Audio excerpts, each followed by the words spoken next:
And we are live. Hey, Evan, how are we doing today? Today's podcast is going to be on apple cider vinegar and its application with functional medicine. And we see patients all over the world, and we're always trying to use supplements and natural medicine tools to help improve blood sugar, to help improve energy, to help improve a whole host of various physiological markers. So I'm excited to dive into this topic. How you doing today, man? Me too. I'm doing great. I'm actually surprised at how effective apple cider vinegar can regulate and change insulin sensitivity, blood sugar levels. We're going to get into some of that because you'll see some of these articles that are kind of geared towards moms or just women in general. Like, here's all these weight loss miracles, and it will discuss using apple cider vinegar as a weight loss remedy, which on the surface seems kind of silly, and it seems like there's no way that's possible. But right. You and I were looking into the research, and this is totally true. What apple cider vinegar can do to help with blood sugar. So let's talk about it.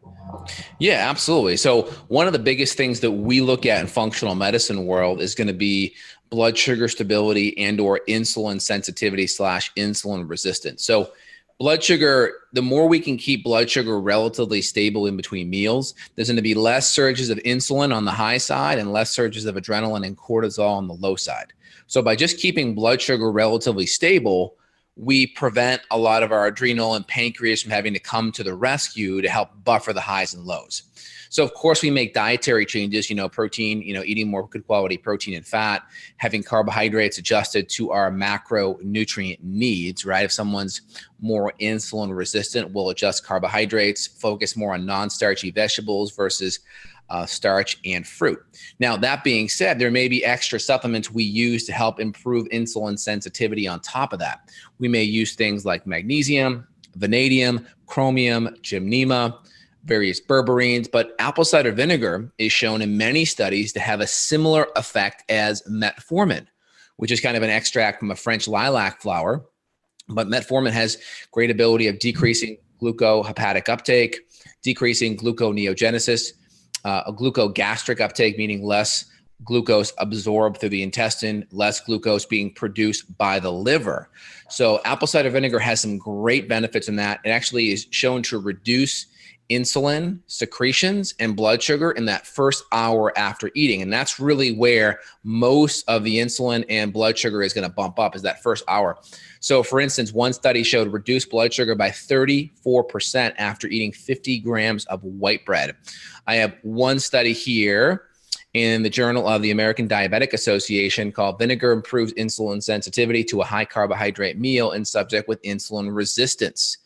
And just looking at the graph here, you see a significant reduction in insulin levels, 55% in subjects with diabetes compared to the other. So fasting glucose concentrations were 55% more elevated in the group that did not have apple cider vinegar. So great benefits there. A lot of that is happening via acetic acid and its effect on the insulin receptor sites and its effect on the liver producing glucose and on the effect of the intestines absorbing that glucose. Pretty cool.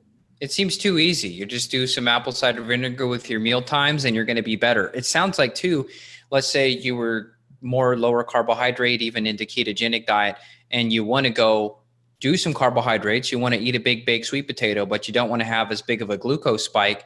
Sounds like this would be a good time to whip out a tablespoon of apple cider vinegar, throw some lemon juice in there with it, a little bit of water, and drink it down. 100%. And in functional medicine world, we're dealing with lots of people that have adrenal issues and thyroid issues. And frankly, blood sugar imbalances and high insulin levels tend to be a big thing. We see lots of hormone and fertility patients that have PCOS or polycystic ovarian syndrome.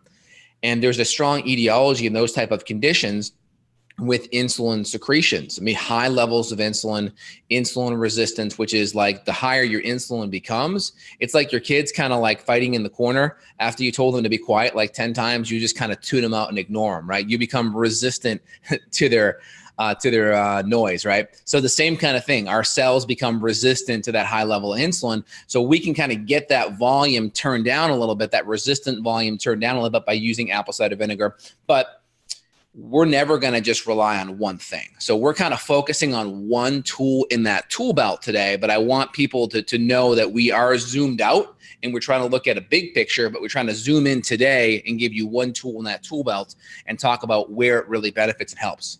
Yep. So there was another piece of literature here. This is all in PubMed, so people can look it up themselves if they want to. We could put links with your show notes for it. Just 2 tablespoons a day of apple cider vinegar over a 12-week period resulted in 4 pounds of weight loss with no other modifications to diet or lifestyle.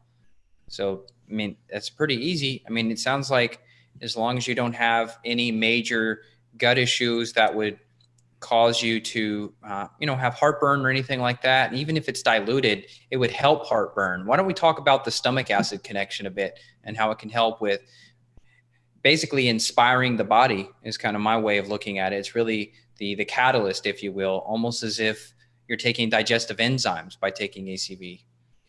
Yeah, absolutely. So off the bat, if we're not absorbing and digesting a lot of our nutrition in our food, that's going to be a problem because all of those nutrients go work their way into the Krebs cycle to generate energy. They're going to work their way into beta oxidation so we can generate ATP and energy from fats.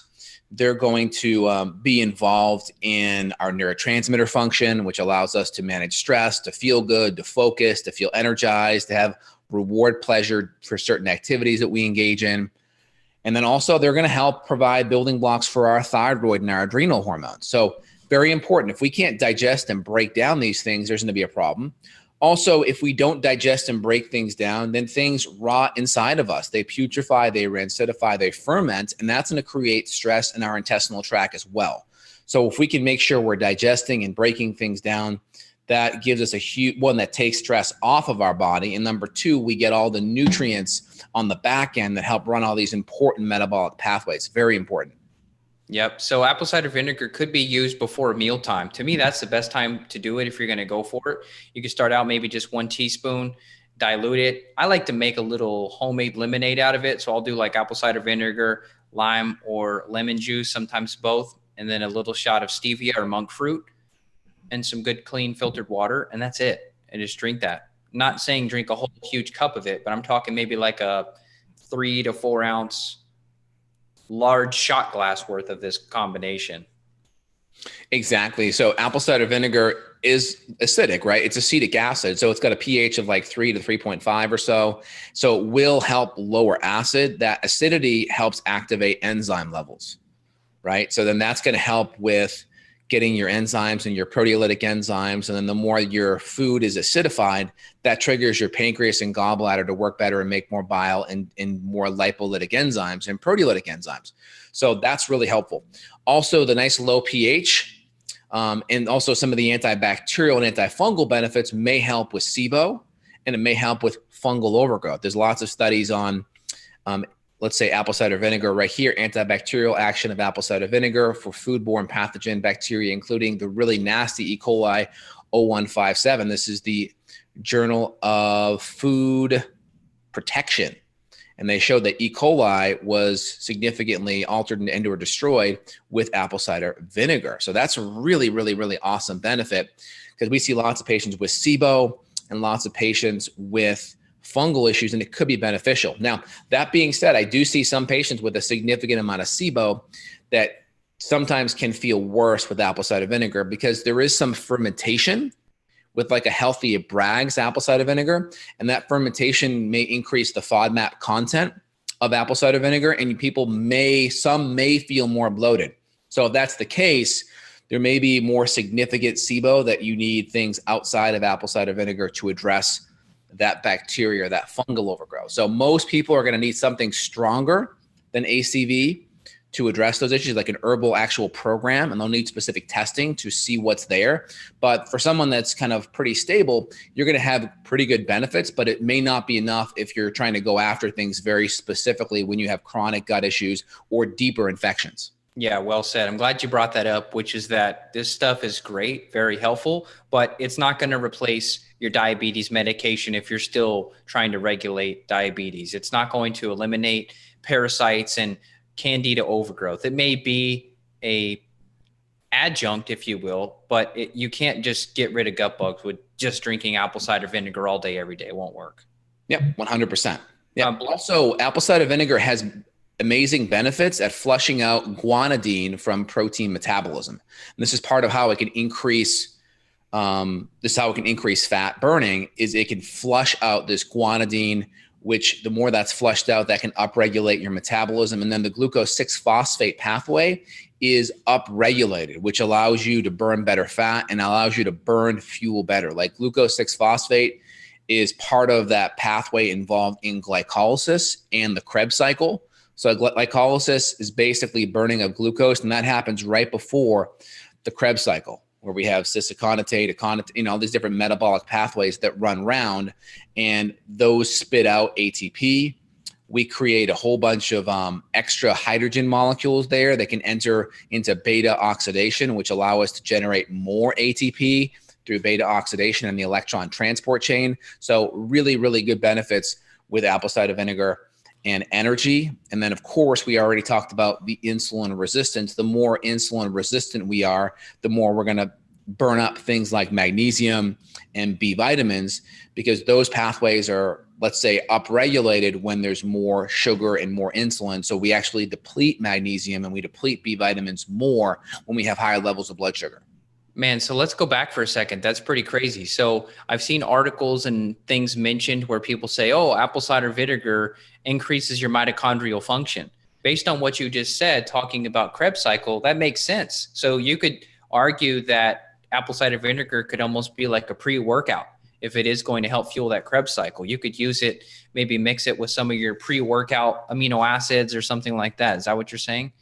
Yep, exactly. Yep. So here's one study here talked about vinegar as a functional ingredient to improve postprandial glycemic control.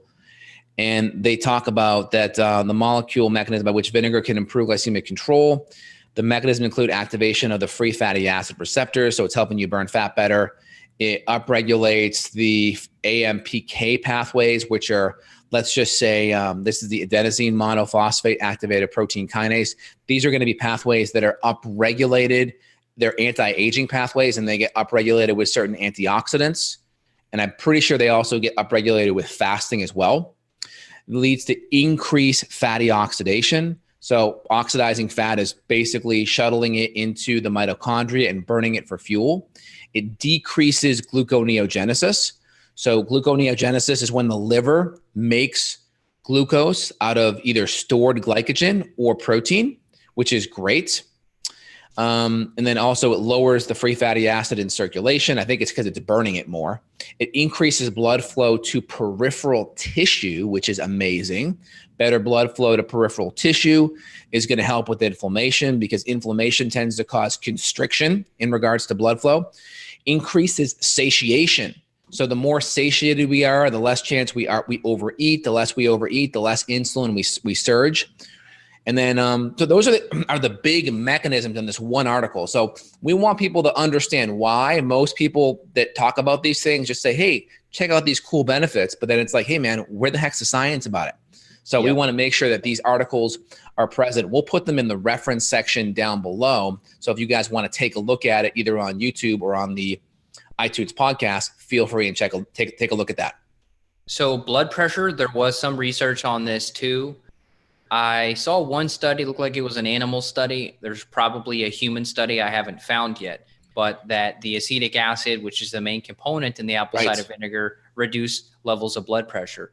Now, if you're like in a major hypertensive crisis and you are trying to prevent yourself from having a major issue, no, don't just go drink apple cider vinegar. Make sure you get help from your doctor and get a blood pressure medication, even if it's temporarily, while you work with somebody like us to get to the root cause. But this could be a good regulator, if you will. Like maybe you're just slightly hypertensive. Maybe you're at like a 130 over a 90. Maybe you can help get that closer to your 120 over 80 with the help of apple cider vinegar. Correct. Yep. I think it's excellent. Also, we talked about fungal kind of eradication internally. So we may take anywhere between 1 to 3 teaspoons as a great way to kind of start things going. Mix it in water, because the acetic acid can be a little bit hard on the enamel, the outer part of the teeth. So we want to mix it with a little bit of water. That way it's going to be diluted, and then we just kind of shoot it down. and do it like 5 or 10 minutes before your meal to kind of get your digestive juices going. And that will kind of help the application of it. Also, you can, if you have a sore throat, you can do that same thing and just kind of gargle with it and let it hit your throat for a minute or two. If there's any mucus hanging out in the back of your throat, the acid will kind of emulsify it, meaning if you have a whole bunch of fat on a pan and you put a whole bunch of soap on it, it emulsifies it, it breaks it off. So it can be flushed down into the drain. Same thing with mucus from a throat infection in the back of your mouth. It really emulsifies it. So from an application standpoint, 1 to 3 teaspoons is pretty good. 3 teaspoons is the tablespoon. And at the highest, we may even go to 2 tablespoons on the high end. And that could be great for just the digestive aspects, and then higher more for like weight loss benefits. So if you want more benefits outside of just the digestive, you can go even higher and see how that goes. Cool. Good advice. Let's talk about topical application. So, oh yeah, I wanted to address that. Go ahead. Yeah. So, we talk about poop and all that a lot. So I'm not embarrassed to talk about my story. When I had major gut bugs like 4 or 5 years ago, I had hemorrhoids, and it was very uncomfortable. You're trying to go walking and you feel the hemorrhoid. It's not comfortable. It's a huge common issue. Many people don't even talk about it. Everybody just kind of deals with it. And apple cider vinegar was what I used topically. Just took a cotton ball, put it right on topically, dab it in some apple cider vinegar, dab it directly onto the hemorrhoid, and literally within 2 days, it was gone. I did nothing else. I believe I had some witch hazel. You and I were kind of talking off air about that too, about witch hazel being a good sort of astringent, but I don't think I had it with me. I think I only had apple cider vinegar. I have used witch hazel with many other benefits, but I believe apple cider vinegar was my only remedy. And I used it when I had poison ivy too. I had poison ivy real bad when I used to work at the park system. And I would just do the same thing. I would just do topical cotton ball or cotton swab and just rub it right onto the poison ivy. And it was a huge, it sped up the recovery time much faster and reduced the itching. That way you're not spreading the poison ivy oil everywhere. Oh, 100%. Yeah, that's totally smart. Love that. I've heard of natural remedies like using apple cider vinegar along with essential oils for like killing fleas and such, like on your cats and dogs. But I don't know. If I would, I'm not sure if it's powerful enough to really do that. Do you have any feedback or experience with your pets using apple cider vinegar? Yeah. So typically there's a cedar oil that I use for my pets for fleas. And I have a couple of herbal collars that have a lot of cedar oil as the main ingredient. So that's the big thing that I'm using for them. Now for feet stuff, apple cider vinegar, I use a herbal nail foot fungal soap, or to soak, it's herbs, and you mix the herbs with apple cider vinegar. And that works phenomenally. I've seen amazing benefits with just cracking heels and extra skin from fungal overgrowth on the feet and or fungal nails. And that can work amazing. And apple cider vinegar is great because the acidity on it can help decrease bacteria on the skin. So you can either use it kind of topically on your face, almost like as a toner or a cleanser, and that can kill some bacteria on your skin. You'd want to moisturize, have a good moisturizer on the back end because it could dry things out. And then you can also topically use it on the hair. So any type of psoriasis or dandruff, a lot of times the dandruff is going to be fungal based. Psoriasis may be autoimmune based. There may be other things that have to happen there. Eczema could be autoimmune based as well, but it's worth trying it on some of those things. But definitely for seborrheic dermatitis and or dandruff, apple cider vinegar can be very helpful with too. Cool. Yeah. So acne scars, we found some limited research on that helping with scarring. So helping just reduce the skin issues. So, I mean, I may even go as far as to say possibly stretch marks. I mean, if it's the same mechanism of tightening things up with the skin, it's possible. I'm not going to sign in blood, but it's possible it could help with stretch marks. But I know at least acne scars, there was some cool stuff on that. 100%. Yeah. Of course, other nutrients are going to be important for that, like vitamin C and vitamin A are going to be really important because those actually provide building blocks as well as collagen, but it could be an important stimulator. Yeah. It's not a miracle. It sounds like one, but you still have to address these root causes. Like you could put apple cider vinegar on your face 5 times a day, but if you've got bacterial overgrowth in your gut, you're going to have skin issues. You have to get the proper testing and eradicate your bacterial overgrowth problem. Yeah, absolutely. Yeah, 100%. Also, apple cider vinegar has been shown to help reduce cholesterol. Now, is that necessarily a good thing? Well, here's the deal. The worst way to reduce cholesterol is going to be a statin medication, because that's going to decrease cholesterol formation via the mevalonic acid pathway. And that pathway is very important for producing CoQ10. So when you take medications to reduce cholesterol, you're blocking internal CoQ10 production, which is really important for your mitochondria. So we never want to use things that are going to really block internal nutrients, but there is some good benefits on helping it help lower cholesterol. Part of that could be through metabolism. It's not quite sure how that's happening, but it seems to be through healthy metabolism, which is really good. And all you need is a tablespoon or two to help improve that. I think a lot of it could be via insulin, because when you lower insulin, the hemomethylglutarate-CoA reductase enzyme is the main enzyme that's involved in making cholesterol. 90% of your cholesterol is actually made by your body. So when you decrease insulin, insulin's the major stimulator on that enzyme making more cholesterol. So I think the more plausible benefits going to be more metabolic, and or through decreasing insulin. When insulin's down, you're going to make less internal cholesterol, which is good, because then you're only getting what you need, and you're not going through a means that are going to block it and create more side effects. That makes sense. Medication may.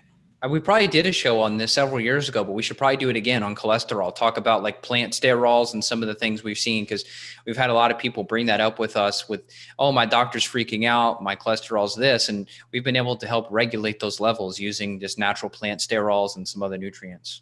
Yeah, exactly. And we talked about the endothelial synthase and nitric oxide, which is kind of a vasodilator that kind of opens the blood vessels up. We talked about how mold exposure may cause less of that compound, which would constrict more of the vessels. We talked in the past about fructose. High amounts of fructose and sugar actually, well, fructose is going to be fruit sugar, but you're going to see more of it with high fructose refined corn syrup. That actually decreases nitric oxide endothelial synthase. That's the enzyme that helps vasodilate or opens up your blood vessels. So if we decrease that enzyme, we're decreasing blood flow. And acetic acid, which is the main component in apple cider vinegar, is actually shown to increase that, which is going to increase blood flow, which is great to help combat inflammation. The more we can open blood flow up, that's like a firefighter having a hose that's wide open when they're putting out a fire, right? The better water flow someone can have, the more we can put out the fire or decrease inflammation in your body, which is really important.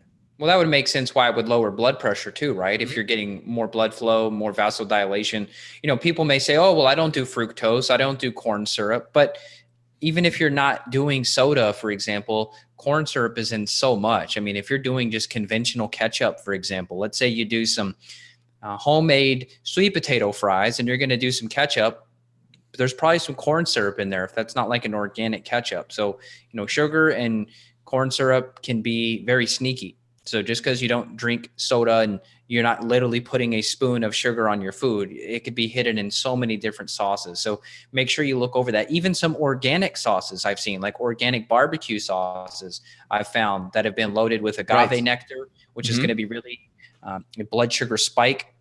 And then also corn syrup. I've seen corn syrup like solids, for example, in organic flavoring and organic spice mixes, which is just not good. Totally. Also, some of the questions coming in on the live chat, some are talking about the taste. Bragg's actually makes a really good apple cider vinegar drink that's sweetened with stevia. There's a couple that have sugar, but some have stevia in it. The lime one's a really good one. The ginger and apple cider one have a little bit of sugar in there. The lime one, and there's one other one that's pretty good, that's pretty low in sugar. So those are great options. If someone doesn't like tasting it, you can get one of those drinks that has a full tablespoon in it, and they're really nice. I really enjoy them. The lime one's excellent. Yeah, I had the lime one the other day. I tried to get my wife to drink them. She's like, ew. So whatever, just get it over with then. Fine. Put it with a shot of some lemon and lime juice and water and just shoot it down. Get it over. Yeah. My wife and I are going to be delivering our second child next week. End of next week. So we're really stoked. But early in the pregnancy, she was having some nausea. So we did ginger apple cider vinegar, and she did really good with it. And it helped with her digestion. She avoided any acid reflux. We also did some enzymes and HCl, but it really helped with her digestion and it helped with the nausea. So if you can kind of pack it up with ginger, ginger's another natural bitter. So it also helps with digestion. So if you can combine it, it's even better. Beautiful. Well, I'm excited for you. I was going to ask you when the countdown is. I forgot to ask you about that. Yeah, it's getting real, man. So we're almost there, down the final stretch. Oh, awesome. So any other questions here or any other things you want to add regarding important topics on the apple cider vinegar? I didn't have my questions pulled up on my end. Is there anything else that we should hit from the people? Let's see here, a couple questions here. Let me kind of dive in and see which ones are the most relevant. If you're reading those, let me just mention this one other study that we had here, which was about the circulation benefits. And this is a legit study from Complementary Medicine, the effect of external apple cider vinegar on varicose veins. And guess what? It seriously works on varicose veins. Now, my personal preference, I've helped many women with varicose veins. I've got some amazing before and after pictures I could show you of using pine bark extract, the pycnogenol extract. Pycnogenol helps. Those bioflavonoids are very powerful. It's amazing. I had a woman who in 6 weeks, literally 80 to 90% improvement with her varicose veins. But turns out apple cider vinegar topically can help reduce varicose veins as well. So that's pretty cool. I'm still going to be using the pine bark, but maybe I could throw in some ACV too.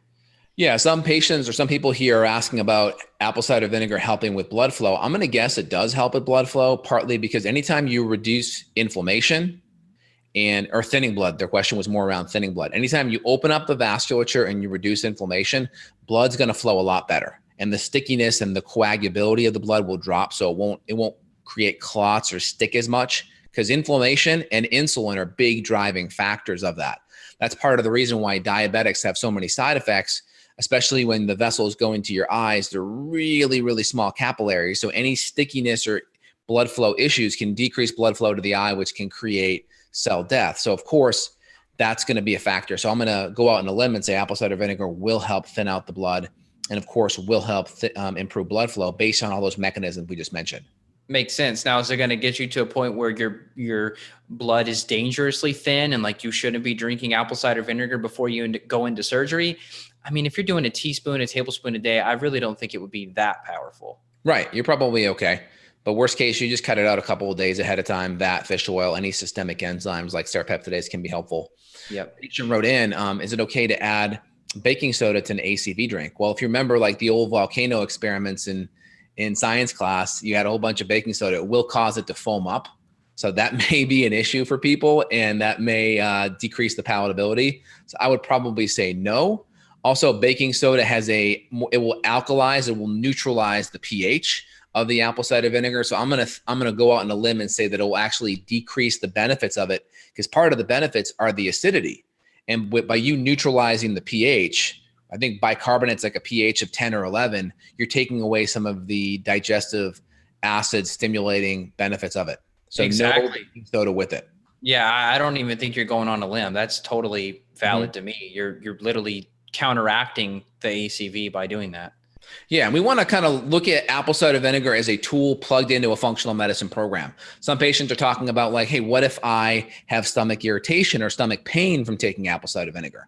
Well, my sentiments would be that you have probably thinner gut lining, like some atrophic gastritis. Now, if that's the case and you're taking it 5 or 10 minutes before a meal, maybe we want to do it with food. Maybe we want to take it with food. Instead of doing a teaspoon, maybe you do a 1/4 to 1/8 of a teaspoon. See if you can tolerate that. Maybe you do it right before you eat, just a couple ounces of water. If that's a problem, maybe you do it with food already in your tummy. That way, food's already kind of coating your gut lining. So it's not hitting raw mucosa, it's hitting some food. So those would be the ways that I would kind of periodize it or kind of titrate it in if someone was already pretty sensitive. Well, and let's add the extra layer on top of that conversation, which is, well, if that's happening, there's probably a root cause that hasn't been addressed yet. So make sure you look at getting organic acids testing done, get some proper stool testing done. You could have some type of infection. It could be something as simple as H. pylori that's messing up your gut. It could be bacteria, parasites, worms, could be any of it, could be all of it. So you'd want to get some biomarkers looked at, measure your inflammation in your gut, measure your gut lining. You can look at that secretory IgA number on the stool test. Those are all the data points that Justin and I would refer to if we had that come up in conversation. 100%. And someone wrote, is ACV okay if you're on blood pressure medications? Magnesium, ACV, any of these nutrients, hawthorn, that helps improve blood pressure levels, as well as blood sugar too, right? It's fine. Just make sure you're monitoring your blood pressure. And as your blood pressure drops, you go talk to the prescribing doctor and have them decrease the medication. It's that simple. So blood pressure is nice because it's very objective. You can measure it daily. There's no blood draw. The key with blood pressure is test it when you're like getting up. Test it when you're like relaxed. Because most of the time people are in a relaxed state, right? If you're sleeping 8 hours a day and if you're not super go, hopefully, 15 hours a day, 16 hours a day, maybe outside of the workday, you're in a more relaxed state. So kind of get a window where your blood sugar is when you're more relaxed. When you're stressed, blood pressure go up because blood pressure and our blood sugar should go up because your body's trying to manage that response and it's trying to get more blood flow to those stressed out areas, right? The fight or flight mechanism, hands and feet. So definitely monitor it. Use other nutrients. Don't be all in one where it's just one thing, and work with a good functional medicine doctor so you can help drop that dosage. Yeah, my grandfather was able to get off of his blood pressure medication he had been on for several years by using hawthorn and some other blood pressure nutrients. Also, I got him off of fructose completely, and his blood pressure is like 120/80 now. I still keep him on some kind of a baseline blood pressure support protocol, but he's off the drugs, so it is possible. Absolutely. When you get to the root cause, it's amazing how much your body can just heal on its own. It's like it's on autopilot. We just got to remove some of the stressors. And there's a lot of natural compounds that can help accelerate that. And if we make the right diet and lifestyle changes, just like we really accelerate that path of healing. And are we saying drink apple cider vinegar and go cold turkey on your blood pressure drug? No, obviously. You still got to get to the root cause. The blood pressure drug may be needed. And I'm not a huge fan of drugs, but it may be needed until you do fix those root causes. If my grandfather was at 190/120 or something, and he tried to go off the drug, that'd be dangerous. So we got it back to a really healthy level, using the nutrients at the same time as the medication before we even talk with the doctor about changing the dose or getting them off of it. Yeah. And one major side effect I want to highlight, because someone in the chat already mentioned this and it's really important. High amounts of apple cider vinegar can lower potassium. So one person writes in, I usually drink about 2 tablespoons of ACV a day, but one day I drank almost 8 tablespoons a day, and it led to me feeling anxiety after every drink. Why is that?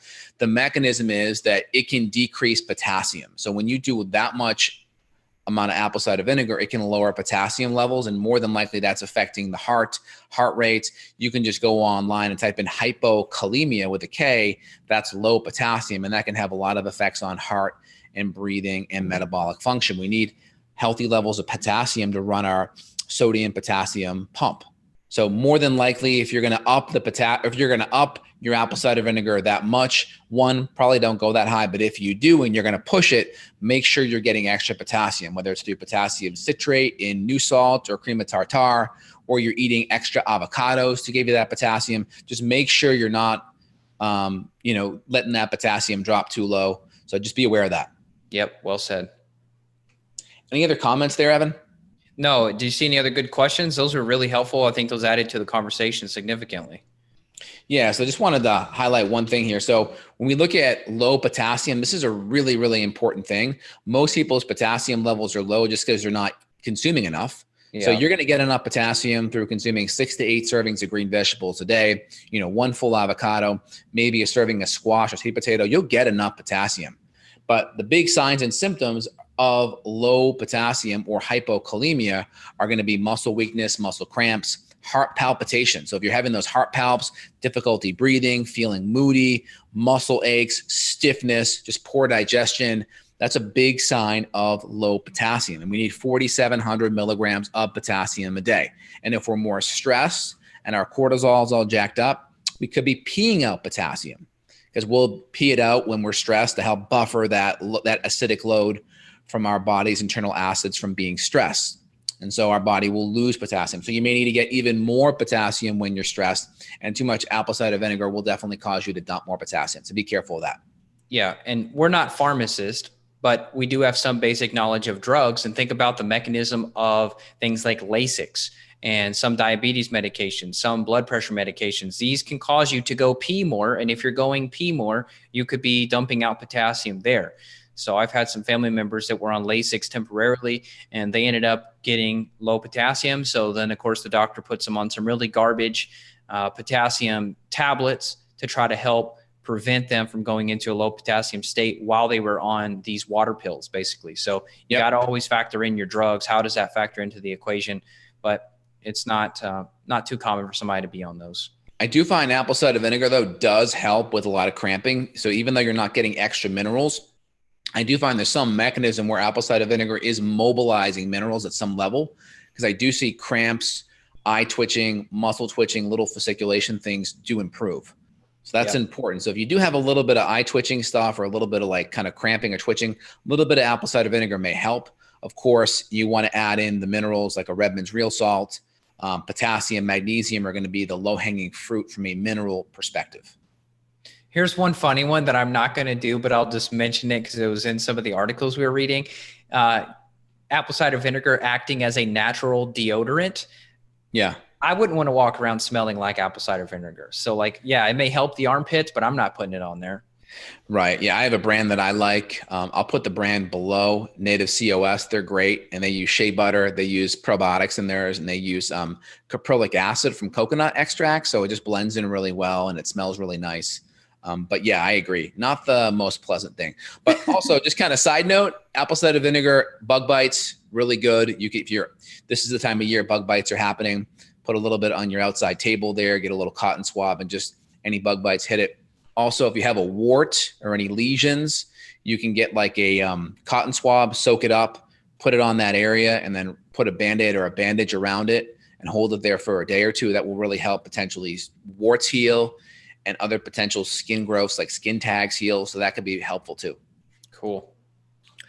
Well, let's wrap it up. I think we hit it really good. I just want to point out one more time the fact that we're just using this as a tool in the toolbox. This is not something we're going to go to. If somebody says, hey, look, Dr. J, I've got bloating and gas and burping, and I look 6 months pregnant after I eat a meal and I'm not pregnant, what do? We're not going to say, just drink a bunch of apple cider vinegar. No, we're going to say, well, we need to run some organic acids testing and measure arabinose levels and right. acid. We've got to look at mitochondrial function because you're tired. We got to look at all your nutrients, amino acids. We got to take a stool sample on you and look for infections. So this is just one fun tool to discuss in the toolbox, but it is not a replacement for getting a good functional medicine workup. Yeah, the key to a good plan is we need a cohesive program that makes sense over a period of time. And you need to assess the body systems and see which systems are working and aren't working, and then why. What's the root cause? How do we get here, and make sure the root cause is fully addressed, while we may implement tools that fix the root cause. And then some tools are just palliative. They just allow you to feel better in the process with the least amount of side effects in the interim. And so if you guys enjoy this, feel free to click below. You can head over to Evan's site, evanbrand.com, or my site at justinhealth.com. We're available for consultation worldwide. And if you guys are enjoying this, thumbs up, comments below. Want to know your ideas and your thoughts, and comments for future podcast topics. And also feel free and leave us a comment below, like regarding like on our iTunes. Let us know, let people know. This helps us go up in the rankings.